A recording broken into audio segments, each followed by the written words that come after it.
ಹರೇ ಶ್ರೀನಿವಾಸ, ಗುರು ರಾಘವೇಂದ್ರ. ಇಲ್ಲಿವರೆಗೆ ಹರಿಕಥಾಮೃತಸಾರದ ಅನೇಕ ವಿಷಯಗಳನ್ನು ಚಿಂತನೆ ಮಾಡಿದ್ದೇವೆ. ಕೊನೆಗೆ ಬರುವಾಗ ನಾರಸಿಂಹ ಶಬ್ದದಲ್ಲಿ ಪಂಚಭಗವದ್ರೂಪಗಳ ಸ್ವರೂಪ ಅಡಕವಾಗಿದೆ. ನಾರಸಿಂಹ ಶಬ್ದವೇ ಆ ಪಂಚಭಗವದ್ರೂಪಗಳ ನಾರಾಯಣ, ವಾಸುದೇವ, ಸಂಕರ್ಷಣ, ಪ್ರದ್ಯುಮ್ನ, ಅನಿರುದ್ಧ ರೂಪಗಳ ಚಿಂತನೆಯನ್ನು ನಮಗೆ ತಂದುಕೊಡ್ತದೆ ಎಂಬುದನ್ನು ನೋಡಿದ್ದೀವಿ. ಈಗ ಮತ್ತೊಂದು ಹೊಸ ವಿಷಯದಲ್ಲಿ ನಾವು ಕಾಲಿಡೋಣ. ಈಗ ಹೇಳ್ತಕ್ಕಂಥ ವಿಷಯವನ್ನು ಕೇವಲ ಗುರು ಜಗನ್ನಾಥದಾಸರು ಮಾತ್ರ ತಮ್ಮ ವ್ಯಾಖ್ಯಾನದಲ್ಲಿ, ಪರಿಮಳ ವ್ಯಾಖ್ಯಾನದಲ್ಲಿ ವಿಶದೀಕರಿಸಿದ್ದಾರೆ. ಅಪೂರ್ವವಾದ ವಿಷಯ. ನಮ್ಮಲ್ಲಿ ಒಂದು ಸಂಪ್ರದಾಯ ಉಂಟು. ಗ್ರಂಥದ ಪ್ರಾರಂಭದಲ್ಲಿ ಒಂದು ಮಂಗಲ ಮಾಡಬೇಕು ಅಂಥೇಳಿ, ಅಂದರೆ ಭಗವಂತನ ಸ್ಮರಣೆ ಮಾಡಬೇಕು. ನಿರ್ವಿಘ್ನ ಪರಿಸಮಾಪ್ತಿಯರ್ಥಂ ಮಂಗಲಮಾಚರೇತ್. ಅಂದರೆ ಗ್ರಂಥ ಬರಿತಕ್ಕಂಥ ಗ್ರಂಥ ನಿರ್ವಿಘ್ನವಾಗಿ ಯಾವ ಅಡ್ಡಿ ಆಟಂಕಗಳಿಲ್ಲದಲೇ ಪರಿಸಮಾಪ್ತಿಯಾಗಬೇಕಾದರೆ ಯಾವುದೋ ನಿನ್ನ ಇಷ್ಟ ದೈವವನ್ನು ಸ್ಮರಣೆ ಮಾಡಿದೆ. ಈಗ ವಾದರಾಜ ಗುರು ಸಾರ್ವಭೌಮರು ರುಕ್ಮಿಣೀಶ ವಿಜಯ ಬರೆದರು. ರುಕ್ಮಿಣೀಶ ವಿಜಯದ ಪ್ರಾರಂಭದಲ್ಲಿ ಸಚ್ಛಾಸ್ತ್ರೋದಿತ ವರ್ತಮನಾ ಪದಮಿದಂ ಧ್ಯಾಯನ್ ಮದಂಕಾಂಕಿತೋ ಮನ್ಮಂತ್ರಂ ಜಪಶಾಸ್ತ್ರ ಸಂಪದಮಥೋ ದಾಸ್ಯಾಮಿ ಭಾಗ್ಯೈಸ್ಸಹ ತತ್ತತ್ವಾನ್ಯಪಿ ಬೋಧಯಾಮಿ ತದನು ಪ್ರಾಪ್ಯೋ ಮದಂಗರ್ಭವೇತ್ ಇತ್ಯಾಘೋಷಯತೀವ ಯಕ್ಕರಜಯಿ ತಂಬಾಜಿ ಭಕ್ತರಂ ಭಜೆ. ಅಂದರೆ ಹಯವದನ ರೂಪಿ ಪರಮಾತ್ಮನನ್ನು ಸ್ತೋತ್ರ ಮಾಡಿದ್ದಾರೆ. ಸ್ತೋತ್ರ ಮಾಡಿ ನಾನು ಆತನಿಗೆ ನಮಸ್ಕಾರ ಮಾಡ್ತೀನಿ, ಆತನನ್ನು ಸೇವೆ ಮಾಡ್ತೀನಿ ಅಂತ ನಮಸ್ಕಾರ ಮಾಡಿದ್ದಾರೆ. ಒಟ್ಟಿನ ಮೇಲೆ ಪ್ರತಿ ಗ್ರಂಥದಲ್ಲಿ ಯಾವ ಗ್ರಂಥವನ್ನೇ ತೆಗೆದು ನೋಡಿ, ನಮ್ಮ ಭಾರತೀಯರ ಗ್ರಂಥಗಳಂತ ಏನವೆ, ಅವು ಪುರಾಣ ಪ್ರಪಂಚ ಆಗ್ಬೋದು, ಶಾಸ್ತ್ರ ಗ್ರಂಥಗಳಾಗ್ಬೋದು, ವೇದಾಂತ ಗ್ರಂಥಗಳಾಗ್ಬೋದು, ಮತ್ತು ಕಾವ್ಯಗಳಾಗ್ಬೋದು, ಮತ್ಯಾವುದೇ ಆಗಲಿ ಎಲ್ಲ ಗ್ರಂಥಗಳ ಆದಿಯಲ್ಲಿ ಮಂಗಲಾಚರಣ ಅಂತ ಒಂದು ಇರ್ತದೆ. ಅದು ಮಂಗಲ ಶ್ಲೋಕ, ಭಗವಂತನ ಧ್ಯಾನ ಮಾಡ್ತಕ್ಕಂಥ ಒಂದು ಶ್ಲೋಕ ಇರ್ತದೆ. ಅದು ಇಲ್ಲದಲೇ ಗ್ರಂಥ ರಚನೆ ಮಾಡುವುದಿಲ್ಲ. ಅದಕ್ಕೆ ವಿಘ್ನ ಸಮಾಪ್ತಿ ಅರ್ಥಂ, ವಿಘ್ನ ಪರಿಸಮಾಪ್ತಿ ಅರ್ಥಂ, ವಿಘ್ನ ಬರದೇ ಇರಲಾಗ ನಿರ್ವಿಘ್ನವಾಗಿ ಗ್ರಂಥ ಸಮಾಪ್ತಿಯನ್ನು ಹೊಂದಲಿಕ್ಕಾಗಿ ಮಂಗಲಾಚರಣ ಮಾಡಬೇಕು ಎಂಬುದು ಒಂದು ಸಂಪ್ರದಾಯ. ಈ ಮಂಗಲಾಚರಣ ಅದಲ್ಲ, ಅದು 3 ರೀತಿಯಲ್ಲಿ ಇರ್ತದೆ. ಆಶೀರ್ರೂಪ, ನಮನ ರೂಪ, ವಸ್ತು ನಿರ್ದೇಶನಾತ್ಮಕ. ಅಂದರೆ ಏನು? ಆಶೀರ್ರೂಪ ಅಂದರೆ ಆಶೀರ್ವಾದ ರೂಪದಲ್ಲಿರ್ತದೆ ಮಂಗಲಾಚರಣೆ. ಇಂಥ ಕೃಷ್ಣ ಭಗವಂತನು ನಿಮ್ಮೆಲ್ಲರನ್ನು ಅನುಗ್ರಹಿಸಲಿ, ನಿಮ್ಮನ್ನು ನನ್ನನ್ನು ಅನುಗ್ರಹಿಸಲಿ. ಇದಕ್ಕೇನಂತಾರೆ? ಆಶೀರ್ವಾದ. ಕೃಷ್ಣ ನಮ್ಮನ್ನು ಉದ್ಧಾರ ಮಾಡಲಿ, ನಮಗೆ ಆಶೀರ್ವಾದ ಮಾಡಲಿ ಅಂತಂಬೋದು ಆಶೀರ್ರೂಪವಾದ ಮಂಗಲಾಚರಣ. ನಮನ ರೂಪ ಅಂದರೆ ನಮಸ್ಕಾರ. ನಾನು ನಮಸ್ಕಾರ ಈಗ ಹೇಳಿದ್ನಲ್ಲ, ವಾದರಾಜರು ಮಾಡಿದಲ್ಲ, ಹಯವದನಿಗೆ ನಾನು ನಮಸ್ಕಾರ ಮಾಡ್ತೀನಿ. ಇದು ನಮಸ್ಕಾರ ರೂಪವಾಗಿರತಕ್ಕಂಥದ್ದು. ವಸ್ತು ನಿರ್ದೇಶಾತ್ಮಕವಾದ ಕವಿ ಅಥವಾ ಗ್ರಂಥಕರ್ತ ಯಾವ ಗ್ರಂಥವನ್ನು ರಚನೆ ಮಾಡ್ತಾ ಇರ್ತಾನೋ ಆ ಗ್ರಂಥದಲ್ಲಿ ನಾನು ಏನು ಹೇಳ್ತಾ ಇದ್ದೀನಿ ಎಂಬುದನ್ನು ತಿಳಿಸೋದೇನದಲ್ಲ ವಸ್ತು ನಿರ್ದೇಶ. ಅಂದರೆ ರಾಮಾಯಣದ ಬಗ್ಗೆ ಒಬ್ಬ ಕವಿ ಒಂದು ರಾಮನ ಕಥೆ ಬರೀತಾನೆ ಅಂದ್ಕೊಡ್ರಿ. ಆಗೇನು ಮಾಡ್ತಾನೆ, ಆ ರಾಮನ ಕಥೆಯ ಆದ ಪ್ರಾರಂಭದಲ್ಲಿ ಮಂಗಲಾಚರಣೆ ಮಾಡಿ ನಾನು ಮುಂದೆ ರಾಮಾಯಣದ ಕಥೆಯನ್ನು ಹೇಳ್ತೀನಿ, ಅದರಲ್ಲಿ ಇಂತಿಂಥ ವಿಷಯಗಳು ಬರ್ತಾವೆ ಅಂತ ಹೇಳ್ತಾರೆ. ಒಂದು ಉದಾಹರಣೆಗೆ ನಿಮಗೆ ಹೇಳ್ತೀನಿ. ವಾಲ್ಮೀಕಿ ರಾಮಾಯಣಕ್ಕೆ ಇದು ನಾಂದಿ ಪದ್ಯ ಅಂತ ಹೇಳ್ತಾರೆ. ಮಾನುಷಾದ ಪ್ರತಿಷ್ಠಾಂ ತ್ವಂ ಅಗಮತ್ ಶಾಶ್ವತಿ ಸಮಾಹ ಯತ್ ಕ್ರೌಂಚ ಮಿಥುನಾದೇಕಂ ಅವಧಿ ಕಾಮಮೋಹಿತಂ ಅಂಬೋದೇನದಲ್ಲ, ಇದು ಮಂಗಲಾಚರಣ ಶ್ಲೋಕ ಅಂಥೇಳಿ ರಾಮಾಯಣಕ್ಕೆ ವಾಲ್ಮೀಕಿಯ ಬಾಯಿಯಿಂದ ಮೊಟ್ಟ ಮೊದಲು ಬಂದ ಶ್ಲೋಕ ಇದು.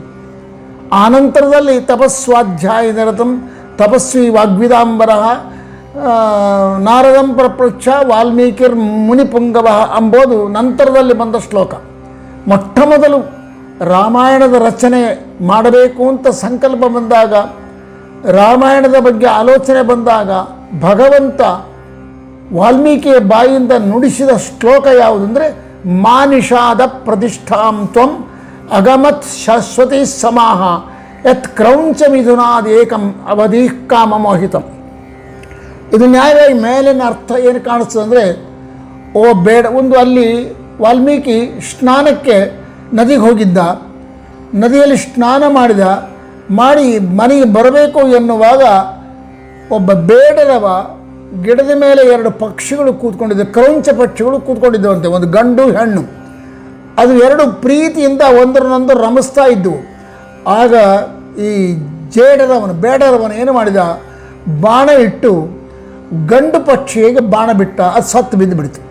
ಆಗ ಹೆಣ್ಣು ಪಕ್ಷಿ ಕೆಳಗೆ ಬಂದು ಅಯ್ಯೋ ಅಯ್ಯೋ ಅಯ್ಯೋ ಅಂತ ಸುತ್ತ ತಿರ್ಕಂತ ಕೀಚಿ ಕೀಚಿ ಕೀಚಿ ಅಂತ ತಿರುಗಂತ. ಇದನ್ನು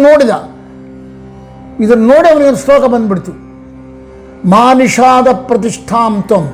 ಅವನೊಂದು ರೀತಿಯಿಂದ ದುಃಖ ಆಗಿಬಿಡ್ತು. ಅಯ್ಯೋ ಗಂಡು ಪಾಪ 2 ಪಕ್ಷಿಗಳು ಕೂತ್ಕೊಂಡಿದ್ವಲ್ಲ, ಅವು ಆನಂದವಾಗಿದ್ವು, ಅದರಲ್ಲಿ ಬೇಡರವನು ಕಟಕ ಎಂಥ ಹಾನಿ ಮಾಡಿದ, ಗಂಡು ಪಕ್ಷಿಯನ್ನು ಕೊಂದು ಆ ಹೆಣ್ಣಿಗೆ ವಿಯೋಗವನ್ನು ಉಂಟು ಮಾಡಿದ್ನಲ್ಲ ಅಂಥೇಳಿ ನಿಷಾದ ಅಂದರೆ ಓ ಬೇಡರವನೇ, ನಿಷಾದ ಪ್ರತಿಷ್ಠಾಂತಂ ಅಗಮ, ನೀನು ಜೀವಿಸಬೇಡ, ನೀನು ಸಾಯಿ ಅಂತ ಶಾಪ ಕೊಟ್ಟ.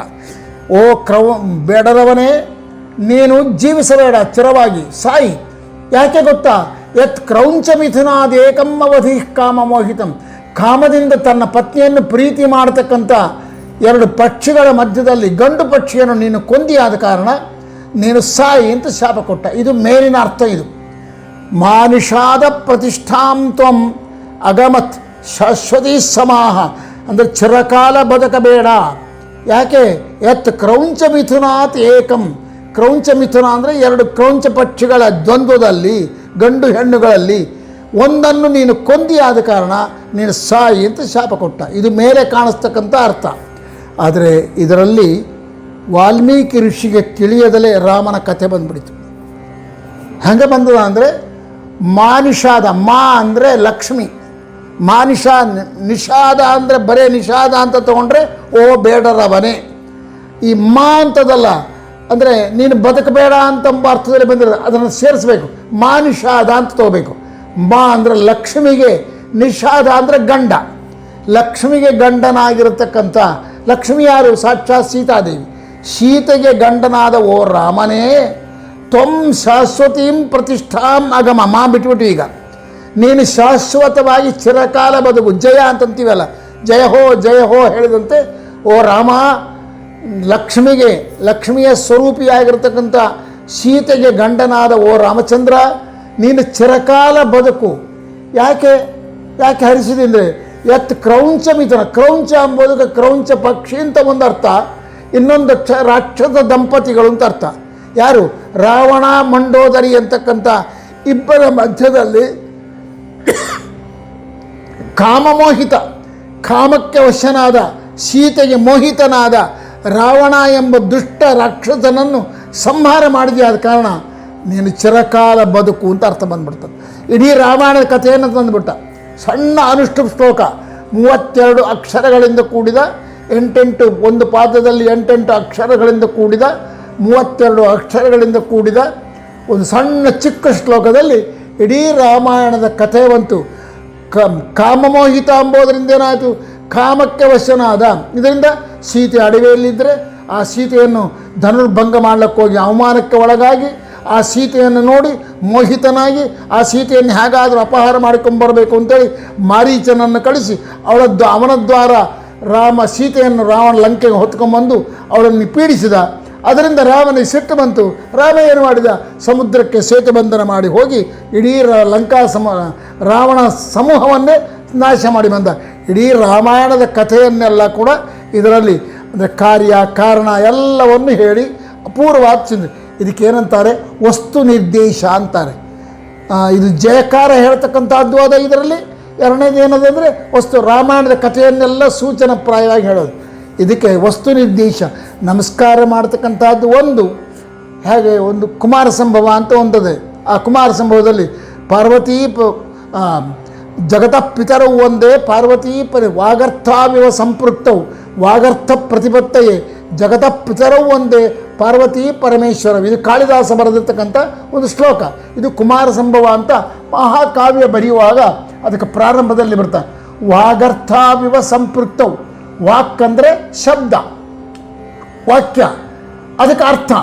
ವಾಕ್ ಒಂದು ಶಬ್ದ ಇದೆ ಅಂದರೆ ಅದಕ್ಕೊಂದು ಅರ್ಥ ಇರ್ತಾರೆ. ಅವೆರಡು ಒಂದರೊಂದು ಬಿಟ್ಟಿರೋದಿಲ್ಲ, ಅಂಟಿಕೊಂಡ್ಬಿಟ್ಟಿರ್ತವೆ. ಶಬ್ದದಲ್ಲಿ ಅರ್ಥ, ಅರ್ಥದಲ್ಲಿ ಶಬ್ದ ಇರ್ತದೆ. ಹಾಗೆ ಶಬ್ದಾರ್ಥಗಳು ಕೂಡಿರುವಂತೆ ವಾಗರ್ಥಾವಿವ ಸಂಪೃಕ್ತವು ವಾಗರ್ಥ ಪ್ರತಿಬದ್ಧತೆ. ಯಾವುದು? ಪಾರ್ವತಿ ಪರಮೇಶ್ವರರಿದ್ದಾರಲ್ಲ, ಇವರಿಬ್ಬರು ಒಬ್ರಿಗೊಬ್ಬರು ಸೇರಿಕೊಂಡ್ಬಿಟ್ಟಿದ್ದಾರೆ. ಅರ್ಧ ಶರೀರ ಪಾರ್ವತಿದು, ಅರ್ಧ ಶರೀರ. ಇದರಲ್ಲಿ ಚಮತ್ಕಾರ ಮಾಡ್ತಾರೆ. ಏನು ಗೊತ್ತನಾ? ವಾಗರ್ಥವಿವ ಸಂಪೃಕ್ತವು, ವಾಗರ್ಥ ಪ್ರತಿಬದ್ಧತೆ ಅಂದರೆ ಶಬ್ದಾರ್ಥದ ಪರಿಚಯಕ್ಕಾಗಿ, ಅದನ್ನು ನಂಗೆ ಬೋಧೆ ಆಗಲಕ್ಕಾಗಿ, ಅದರ ಸ್ಫೂರ್ತಿಗಾಗಿ ಏನು ಮಾಡ್ತೀನಿ? ಪಾರ್ವತಿ ಪರಮೇಶ್ವರವು ಒಂದೇ, ಪಾರ್ವತಿ ಪರಮೇಶ್ವರನಿಗೆ ನಾನು ನಮಸ್ಕಾರ ಮಾಡ್ತೀನಿ ಅಂತಂತಾನೆ. ಇಲ್ಲಿ ಪಾರ್ವತಿ ಪರಮೇಶ್ವರ ಎಂಬ ಕಾಲಕ ಯಾರೋ ಕೇಳಿದ್ರಂತೆ, ಅಲ್ಲ ಸ್ವಾಮಿ, ನೀವು ಪಾರ್ವತಿ ಪರಮೇಶ್ವರಿಗೆ ಲಕ್ಷ್ಮೀನಾರಾಯಣಿಗೆ ಮಾಡೋದಲ್ಲ ಏನು ಅಂತಂದ್ರು. ನಾನು ಅದರಲ್ಲೇ ಹೇಳ್ಬಿಟ್ಟಿರಲ್ಲ, ಪಾರ್ವತಿ ಪರಮೇಶ್ವರವು, ಪಾರ್ವತಿ ಪರಮೇಶ್ವರವು. ಪಾರ್ವತಿ ಪರಮೇಶ್ವರ ಅಂದರೆ ಪಾರ್ವತಿ ಬೇರೆ, ಪರಮೇಶ್ವರ ಬೇರೆ.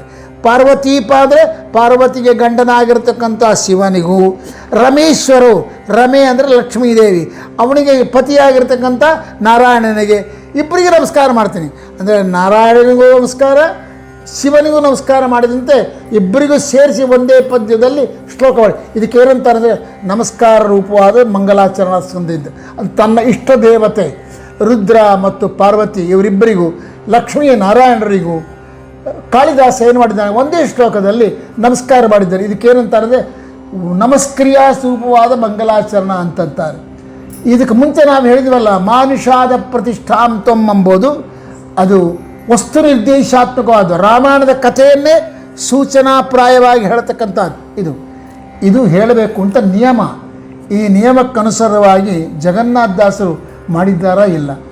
ಅವ್ರು ಏನು ಹೇಳಿದ್ದಾರೆ? ತಾವು ಮುಂದೆ ಹರಿಕಥಾಸಾರ 31 ಸಂಧಿಗಳ ರಚನೆ ಮಾಡ್ತಾರಲ್ಲ, ಆ 30 ಸಂಧಿಗಳಲ್ಲಿ ಏನೇನು ವಿಷಯ ಹೇಳ್ತಾರಲ್ಲ, ಅದನ್ನು ಏನಾದರೂ ಹೇಳಿದ್ದಾರ? ಎಲ್ಲಿ ಹೇಳಿದ್ದಾರೆ?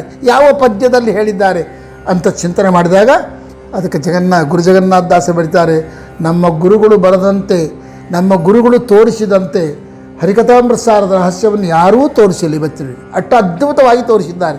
ಏನು ತೋರಿಸಿದ್ದಾರೆ ನೋಡ್ರಿ, ನೋಡೋಣ. ಹರಿಕಥಾಮೃತ ಸಾರ ಗುರುಗಳ ಕರುಣದಿಂದ ಪರಿತು ಬೇಳುವೆ, ಪರಮ ಭಗವದ್ ಭಕ್ತರಿದನಾದರದಿ ಕೇಳುವುದು. ಇದು ಭಾಮಿನಿ ಷಟ್ಪದಿಯ ಅರ್ಧ ಭಾಗ. 3 ಪಾದಗಳಲ್ಲಿ 22 ಸಂಧಿಗಳ ಸೂಚನೆ ಕೊಟ್ಟಿದ್ದಾರೆ. ನಾವು ಮುಂದೆ ಇಂತಿಂಥ ಸಂಧಿಗಳನ್ನು ರಚನೆ ಮಾಡ್ತೀವಿ, ಅದರಲ್ಲಿ ಈ ವಿಷಯ ಹೇಳ್ತೀವಿ ಅಂತ ಸೂಚನೆ ಕೊಟ್ಟಿದ್ದಾರೆ ಅಂತ ಗುರುಜಗನ್ನಾಥ ದಾಸರು ತಮ್ಮ ಹರಿಕಥಾಮೃತಸಾರ ವ್ಯಾಖ್ಯಾನದಲ್ಲಿ ಬರೆದಿದ್ದಾರೆ. ಎಷ್ಟು ಅಪೂರ್ವವಾದದ್ದು, ಇದು ಯಾರೂ ಮಾಡಿಲ್ಲ. ಇದು ಅಪೂರ್ವ. ಇದಕ್ಕೊಂದು ನಾಂದಿ ಲಕ್ಷಣ ಅಂತ ಹೇಳಿ, ಇದಕ್ಕೆ ನಾಂದಿ ಪದ್ಯ ಅಂತಾರೆ. ಮಂಗಲಾಚರಣ ಪದ್ಯ ಅಂತಾರೆ, ನಾಂದಿ ಪದ್ಯ ಅಂತಾರೆ. ಈ ನಾಂದಿ ಪದ್ಯಕ್ಕೊಂದು ಲಕ್ಷಣ ಹೇಳ್ತಾರೆ. ಏನಂತ ಗೊತ್ತಾ? ಅರ್ಥತ ಶಬ್ದತೋ ವಾಪಿ ಮನಾ ಕಾವ್ಯಾರ್ಥ ಸೂಚನಂ. ಅಂದರೆ ಕವಿಯಾದವನು, ರಚಯಿತನಾದವನು ತನ್ನ ಗ್ರಂಥದ ಪ್ರಾರಂಭದಲ್ಲಿ ಒಂದು ಶ್ಲೋಕ ಮಾಡಬೇಕು.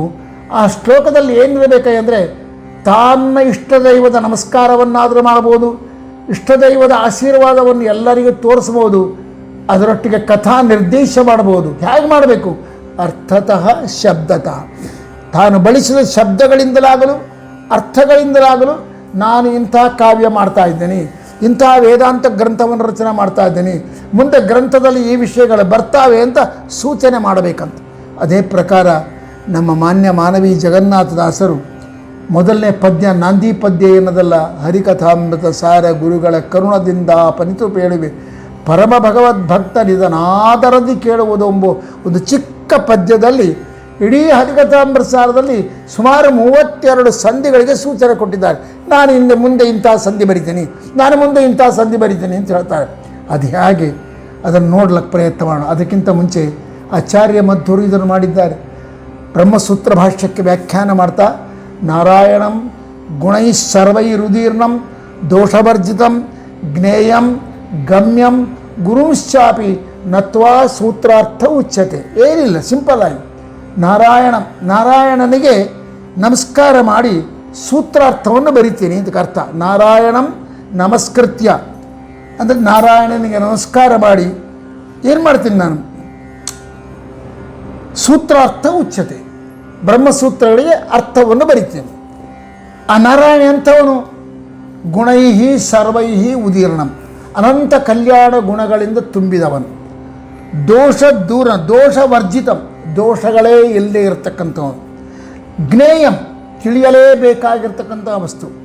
ಗಮ್ಯ ಹೊಂದಬೇಕಾದ ವಸ್ತು, ನಮ್ಮ ಜೀವರುಗಳಿಂದ ಅವಶ್ಯ ಹೊಂದಬೇಕಾದವನು, ಜೀವರುಗಳಿಂದ ಅವಶ್ಯ ತಿಳಿಯಬೇಕಾದವನು, ಯಾವ ತರಹದ ದೋಷಗಳು ಇಲ್ಲದೇ ಇರತಕ್ಕಂಥವನು, ಅನಂತ ಕಲ್ಯಾಣ ಗುಣಗಳಿಂದ ಪೂರ್ಣನಾದ ನಾರಾಯಣನಿಗೆ ನಮಸ್ಕಾರ ಮಾಡಿ ಸೂತ್ರಾರ್ಥ ಉಚ್ಯತೆ ನತ್ವಾ ಸೂತ್ರಾರ್ಥ ಉಚ್ಯತೆ.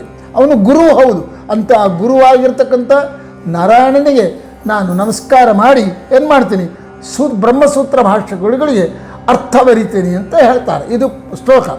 ಈ ಶ್ಲೋಕದಲ್ಲಿ ಎಲ್ಲ ವ್ಯಾಖ್ಯಾನಕಾರರು ಅದ್ಭುತವಾದ ಚಿಂತನೆ ಕೊಟ್ಟಿದ್ದಾರೆ. ಇಡೀ ಬ್ರಹ್ಮಸೂತ್ರದಲ್ಲಿ ಏನದೆ ಎಂಬುದನ್ನು ತಿಳಿಸಿಕೊಟ್ಟಿದ್ದಾರೆ. ಮೊದಲು 4 ಅಧ್ಯಾಯಗಳು ಅಂದರೆ ಗುಣಾಧ್ಯಾಯ, ದೂರಾತ್ವ ಅಧ್ಯಾಯ, ಆಮೇಲೆ ಜ್ಞೇಯತ್ವ ಗಮ್ಯತ್ವ ಅಧ್ಯಾಯಗಳು. ಅಂದರೆ ಭಗವಂತ ಮೊದಲನೇ ಒಂದು ಅಧ್ಯಾಯದಲ್ಲಿ ಭಗವಂತ ಅನಂತ ಕಲ್ಯಾಣ ಗುಣ ಪರಿಪೂರ್ಣ ಅಂತ ಹೇಳ್ತಾರೆ. 2ನೇ ಅಧ್ಯಾಯದಲ್ಲಿ ಭಗವಂತ ಯಾವ ತರಹದ ದೋಷ ಇಲ್ಲದವನು ಅಂತ ಹೇಳ್ತಾರೆ. 3ನೇ ಅಧ್ಯಾಯದಲ್ಲಿ ಅವನು ಅವಶ್ಯ ತಿಳಿಯಬೇಕಾದ, ಯಾಕೆ ತಿಳಿಬೇಕು, ಅವನು ಹೀಗಿದ್ದಾನೆ ನಂದು ಜ್ಞೇಯ ಎಂಬುದನ್ನು ತಿಳಿಸ್ತಾರೆ. 3ನೇದಲ್ಲಿ ಅವನು ಗಮ್ಯ, ಅವನೇ ಹೊಂದಬೇಕಾದ, ಅಂದರೆ ಮೋಕ್ಷದ ಬಗ್ಗೆ ಚಿಂತನೆ ಕೊಡ್ತಾನೆ. ಈ ಒಂದೇ ಚಿಕ್ಕ ಶ್ಲೋಕ, ಇದು ಕೂಡ ಆಚಾರ್ಯ ಮಧ್ವರು ರಚನೆ ಮಾಡತಕ್ಕಂಥ ಒಂದು ಷಟ್ಪದಿ, ಇದು ಅನುಷ್ಠುಪ್ ಶ್ಲೋಕ. ಈ ಅನುಷ್ಠುಪ್ ಶ್ಲೋಕದಲ್ಲಿ ಇಡೀ ಬ್ರಹ್ಮಸೂತ್ರ ಭಾಷೆಯಲ್ಲಿ ಏನದೆ, ಬ್ರಹ್ಮಸೂತ್ರಗಳು ಏನು ಹೇಳ್ತಾವೆ ಎಂಬುದನ್ನು ಸ್ಪಷ್ಟ ಮಾಡಿದ್ದಾರೆ. ಹೀಗೆ ಇದರಂತೆ ಮಾನವೀ ಜಗನ್ನಾಥದಾಸರು ಕೂಡ ಚಿಕ್ಕದಾದ ಹರಿಕಥಾಮೃತ ಸಾರ ಗುರುಗಳ ನಾಂದಿ ಪದ್ಯ ಅಂತ ಏನದಲ್ಲ, ಅದಕ್ಕೆ ನಾಂದಿ ಪದ್ಯನೇ ಅಂತಾರೆ.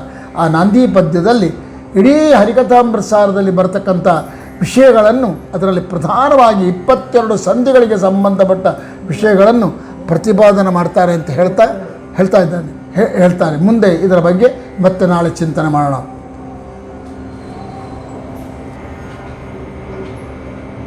ಈಗ ಆ ಜಗನ್ನಾಥದಾಸರು ಈ ನಾಂದಿ ಪದ್ಯದಿಂದ ಯಾವ ರೀತಿ ಮುಂದಿನ ಹರಿಕಥಾಮೃತ ಸಾರದಲ್ಲಿ ಬರುವ ವಿಷಯಗಳನ್ನು ತಿಳಿಸಿದ್ದಾರೆ ಎಂಬುದನ್ನು ನೋಡೋಣ.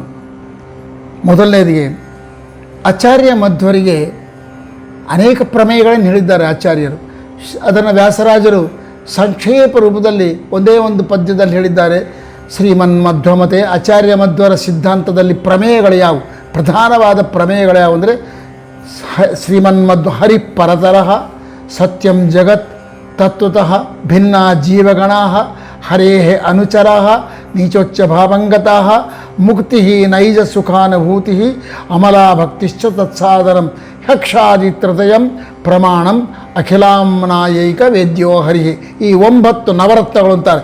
ಈ 9 ಪ್ರಮೇಯಗಳು ಆಚಾರ್ಯ ಮಧ್ವರ ಸಿದ್ಧಾಂತದಲ್ಲಿ ಪ್ರಧಾನವಾದದ್ದು. ಹರಿ ಸರ್ವೋತ್ತಮ, ಶ್ರೀಮನ್ಮಧ್ವರೇ ಹರಿಪರತರ, ಸತ್ಯಂ ಜಗತ್, ಈ ಜಗತ್ತು ಸತ್ಯ, ಇದು 2ನೇ ಪ್ರಮೇಯ. ಸತ್ಯಂ ಜಗತ್ ಭಿನ್ನ ಜೀವಗಣ ಹರೇರನುಚರ, ಆ ಜೀವರುಗಳೆಲ್ಲ ಭಿನ್ನರಾದವರು, ತತ್ವತಃ ಭಿನ್ನ ಜೀವಗಣ, ಜೀವರು ಪರಸ್ಪರ ಭಿನ್ನರಾದವರು, ಒಬ್ರಿಗೊಬ್ರಿಗೆ ಸಂಬಂಧ ಇಲ್ಲ, ಎಲ್ಲರೂ ಬೇರೆ ಬೇರೆ ಭಿನ್ನ ಇವರೆಲ್ಲರೂ ಹರೇ ಅನುಚರ, ಹರಿಯ ಅಧೀನರು. ಅನುಚರ ಅಂದರೆ ಹರಿಯ ಅಧೀನರು, ಜೀವರೆಲ್ಲರೂ ಅಸ್ವತಂತ್ರರು ಎಂಬ ಅರ್ಥದಲ್ಲಿ ಹೇಳ್ತಾರೆ. ಹರೇರ ಅನುಚರ ನೀಚೋಚ್ಚ ಭಾವ, ಇವರೆಲ್ಲರೂ ವ್ಯತ್ಯಾಸ, ನೀಚೋಚ್ಚ ತಾರತಮ್ಯದಿಂದ ಕೂಡಿದವರು. ಅಂದರೆ ತಾರತಮ್ಯದಿಂದ ಕೂಡಿದವರು ಅಂದರೆ ಬ್ರಹ್ಮದೇವರು ದೊಡ್ಡವನು, ಆ ಬ್ರಹ್ಮದೇವರಕ್ಕಿಂತಲೂ ಗರುಡಶೇಷರುದ್ದರು ಇನ್ನೂ ಕಮ್ಮಿ ಇರತಕ್ಕಂಥವ್ರು. ಹೀಗೆ ಸಮಸ್ತ ಜೀವ ಪ್ರಪಂಚ ತಾರತಮ್ಯದಿಂದ ಕೂಡಿಕೊಂಡಿರ್ತಕ್ಕಂಥ ಹರೇರನುಚರಾಹ ನೀಚೋಚ್ಚ ಭಾವಂಗತಃ ಮುಕ್ತಿ ನೈಜ ಸುಖ, ನಿನ್ನ ಸ್ವರೂಪಾನಂದವೇ ಮುಕ್ತಿ ಅನಿಸ್ಕೊಳ್ತದೆ, ನೈಜ ಸುಖಾನುಭೂತಿ. ಇದಕ್ಕೆ ಈ ಮುಕ್ತಿ ಹೊಂದಬೇಕಾದ್ರೆ ಅಮಲಾ ಭಕ್ತಿಶ್ಚ ಸಾಧನ, ಸ್ವಚ್ಛವಾದ ಭಕ್ತಿ ಏನದಲ್ಲ ಅದೇ ಸಾಧನ. ಅಮಲಾ ಭಕ್ತಿ ಸತ್ಸಾಧನ ಹಕ್ಷಾದಿತ್ರತೆಯ ಪ್ರತ್ಯಕ್ಷ ಅನುಮಾನ ಆಗಮ, ಇವು 3 ಪ್ರಮಾಣಗಳು. ಇದರ ಮೇಲೆ ಕೊನೆಗೆ ಮತ್ತು ಯಾತ್ರಿಂದ ಈ ಭಗವಂತನ ತಿಳ್ಕೋಬೇಕು, ಪ್ರತ್ಯಕ್ಷದಿಂದ ಅನುಮಾನ ಅವೆಲ್ಲ ಸಾಧ್ಯ ಇಲ್ಲ. ಆಮ್ನಾಯೈಕ ವೇದ್ಯೋ ಹರಿ, ಕೇವಲ ವೇದಗಳಿಂದ ಮಾತ್ರ ಭಗವಂತ ತಿಳಿಯಲ್ಪಡ್ತಾನೆ. ವೇದಗಳು ಅಂದರೆ ವೇದಾರ್ಥ ಪ್ರತಿಪಾದಕಗಳಾದ ಪುರಾಣಗಳು, ವೇದಾರ್ಥ ಪ್ರತಿಪಾದಕಗಳಾದ ಆಚಾರ್ಯರ ಗ್ರಂಥಗಳು, ವೇದಾರ್ಥ ಪ್ರತಿಪಾದಕಗಳಾಗಿರ್ತಕ್ಕಂಥ ಹರಿದಾಸರ ಸಾಹಿತ್ಯ, ಇವುಗಳಿಂದ ತಿಳಿಯಲ್ಪಡ್ತಾನೆ ಅಂತಂಬುದು ಹೇಳ್ತಾರೆ. ಸೊ ಈ 9 ತತ್ವಗಳಲ್ಲಿ ಆಚಾರ್ಯರಿಗೆ ಅತ್ಯಂತ ಇಷ್ಟವಾದದ್ದು ಯಾವುದು ಅಂದರೆ ತಾರತಮ್ಯ. ತಾರತಮ್ಯ ಎಂಬುದರ ಬಗ್ಗೆ ಆಚಾರ್ಯರಿಗೆ ಬಹಳ ಇಷ್ಟ. ಅವ್ರು ಹೇಳ್ತಾರೆ, ತಾರತಮ್ಯಂ ತಥೋ ಜ್ಞೇಯಂ ಹರೇಸ್ತಥಾ ಏತದ್ವಿನಾ ನ ಕಸ್ಯಾಪಿ ವಿಮುಕ್ತಿ ಸ್ಯಾತ್ ಕಥಂಚನ. ನೋಡು, ಜೀವಿ ಆದವನು ತಾರತಮ್ಯದ ಜ್ಞಾನವನ್ನು ಕಂಪಲ್ಸರಿಯಾಗಿ ಖಂಡಿತವಾಗಿ ತಿಳ್ಕೋಬೇಕು. ಈ ತಾರತಮ್ಯ ಜ್ಞಾನ ಇಲ್ಲದೆ ಇದ್ದರೆ ಮುಕ್ತಿ ಎಂಬುದು ಆಗೋದಲ್ಲ. ಮುಕ್ತಿ ಆಗಬೇಕು ಅಂತ ನಿಂಗೆ ಇದ್ದರೆ ಮೊಟ್ಟ ಮೊದಲು ತಾರತಮ್ಯದ ಜ್ಞಾನವನ್ನು ಹೊಂದು. ತಾರತಮ್ಯದಿಂದ ಕೂಡಿದ್ದು ಈ ಜೀವ ಪ್ರಪಂಚ, ಈ ಚೇತನ ಪ್ರಪಂಚ, ಅಚೇತನ ಪ್ರಪಂಚ ಅಂತ ನೀನು ಚಿಂತನೆ ಮಾಡುವಂಥ ಜಗನ್ನಾಥ ಆಚಾರ್ಯ ಮಧ್ವರು ಹೇಳ್ತಾರೆ. ತಾರತಮ್ಯಂ ತಥೋ ಜ್ಞೇಯಂ, ಜ್ಞೇಯಂ ಹರೇಸ್ತಥ, ಹರಿಗೂ ಮತ್ತು ಜೀವರಿಗೂ ಇರತಕ್ಕಂಥ ತಾರತಮ್ಯ, ಹರಿಗೂ ಲಕ್ಷ್ಮಿಗೂ ಇರತಕ್ಕಂಥ ತಾರತಮ್ಯ, ಹರಿಗೂ ದೇವತೆಗಳಿಗೂ ಇರತಕ್ಕಂಥ ತಾರತಮ್ಯ, ಜೀವರ ಮಧ್ಯದಲ್ಲಿರ್ತಕ್ಕಂಥ ತಾರತಮ್ಯ, ಇವೆಲ್ಲವನ್ನು ಅವಶ್ಯವಾಗಿ ತಿಳಿಬೇಕು. ಇದನ್ನು ತಿಳ್ಕೊಳ್ಳದೇ ಇದ್ದರೆ ಮುಕ್ತಿ ಎಂಬುದು ನಿಂಗೆ ಆಗೋದಿಲ್ಲ ಅಂತ ಸ್ಪಷ್ಟ ಹೇಳಿದ್ದಾರೆ.